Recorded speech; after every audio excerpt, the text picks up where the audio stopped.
حدیث نمبر 261۔ حضرت عائشہ رضی اللہ تعالی عنہا نے فرمایا کہ میں اور نبی کریم صلی اللہ علیہ وسلم ایک برتن میں اس طرح غسل کرتے تھے کہ ہمارے ہاتھ باری باری اس میں پڑتے تھے۔ حدیث نمبر 262۔ حضرت عائشہ رضی اللہ تعالی عنہا نے فرمایا کہ جب رسول اللہ صلی اللہ علیہ وسلم غسل جنابت فرماتے تو پہلے اپنا ہاتھ دھوتے۔ حدیث نمبر 263۔ حضرت عائشہ رضی اللہ تعالی عنہا نے کہا کہ میں اور نبی کریم صلی اللہ علیہ وسلم دونوں مل کر ایک ہی برتن میں غسل جنابت کرتے تھے۔ حدیث نمبر 264۔ نبی کریم صلی اللہ علیہ وسلم اور آپ کی کوئی زوجہ مطہرہ ایک برتن میں غسل کرتے تھے۔ حدیث نمبر 265۔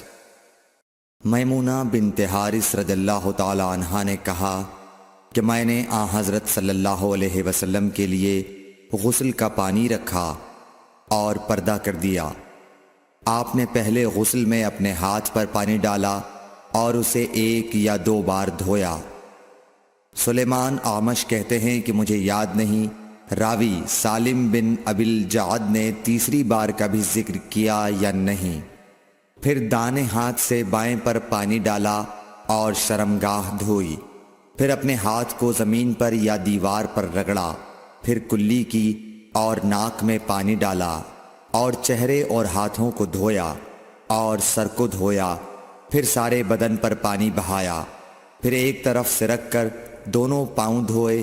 بعد میں نے ایک کپڑا دیا تو آپ نے اپنے ہاتھ سے اشارہ کیا اس طرح کہ اسے ہٹاؤ، اور آپ نے اس کپڑے کا ارادہ نہیں فرمایا۔ حدیث نمبر 266۔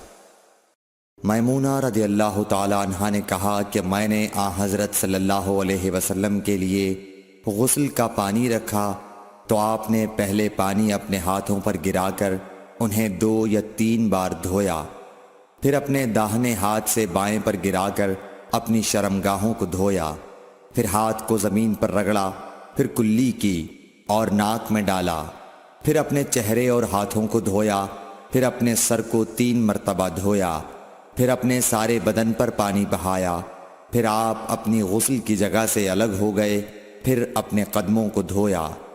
حدیث نمبر 267۔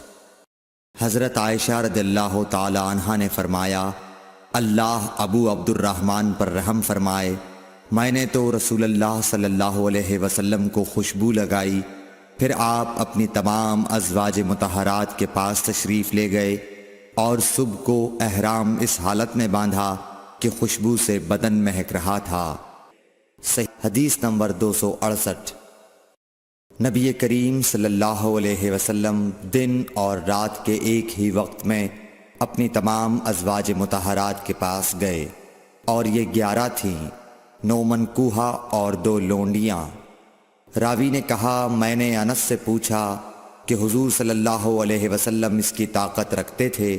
تو آپ نے فرمایا کہ ہم آپس میں کہا کرتے تھے کہ آپ کو 30 مردوں کے برابر طاقت دی گئی ہے۔ حدیث نمبر 269۔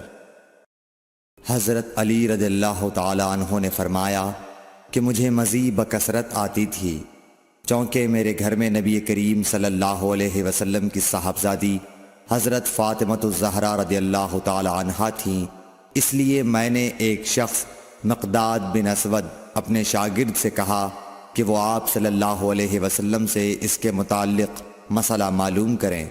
انہوں نے پوچھا تو آپ نے فرمایا کہ وضو کر اور شرمگاہ کو دھو، یہی کافی ہے۔ حدیث نمبر 270۔